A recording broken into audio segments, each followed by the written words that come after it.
कुशीनगर से जहां पर चीनी मिलों के उद्धार और ईपीएस 95 पेंशन में बढ़ोतरी की मांग को लेकर के रामकोला स्थित महाविद्यालय में राष्ट्रीय स्तर महासम्मेलन आयोजित हुआ है, जिसमें चीनी मिल कर्मियों और साथ ही ईपीएस 95 पेंशनरों ने सरकार से तत्काल पेंशन में बढ़ोतरी की मांग की है। सम्मेलन में समिति के राष्ट्रीय अध्यक्ष कमांडर अशोक राउत समेत प्रदेश समिति के पदाधिकारी और सदस्यों समेत चीनी मिलों के कर्मचारी भी शामिल हुए हैं।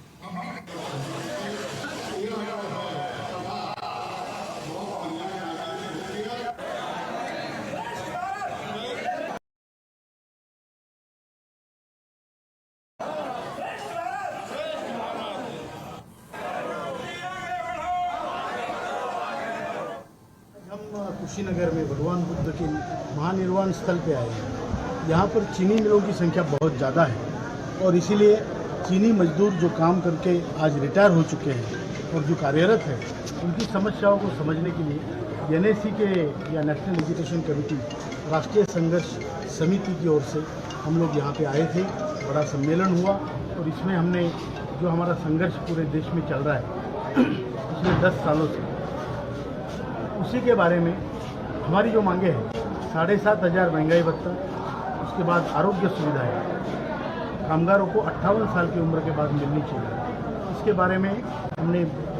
जो सरकार के साथ चर्चाएं की, वार्ताएं की, उसके बाद में कुशीनगर से जहां पर चीनी मिलों के उद्धार और ईपीएस 95 पेंशन में बढ़ोतरी की मांग को लेकर के रामकोला स्थित महाविद्यालय में राष्ट्रीय स्तर महासम्मेलन आयोजित हुआ है, जिसमें चीनी मिल कर्मियों और साथ ही ईपीएस 95 पेंशनरों ने सरकार से तत्काल पेंशन में बढ़ोतरी की मांग की है।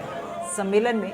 समिति के राष्ट्रीय अध्यक्ष कमांडर अशोक राउत समेत प्रदेश समिति के पदाधिकारी और सदस्यों समेत चीनी मिलों के कर्मचारी भी शामिल हुए हैं।